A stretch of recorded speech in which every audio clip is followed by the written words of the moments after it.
บอกตามตรงความหูสึกน้องบอกคือเก่าถูกอ้ายทิ้งไปหาเขาสิให้ขึ้นจังใดทำแน่ในมือที่อ้ายบ่อยู่หูบ่ชีวิตน้อ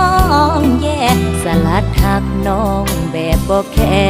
น้องเป็นคนแพ้น้องเจ็บซ้ำได้ขอถามในอ้ายสิถอดหัวใจไว้ใส่น้องอีกใจน้องจนฉีกย้อนอ้ายเบิดหักกว้างทิมเปลี่ยนไปเขาทิมอ้ายแล้วแม่นบ่จังมางอให้น้องเห็นใจโทษเด้อน้องรับบ่ได้ชาติหน้าเด้ออ้า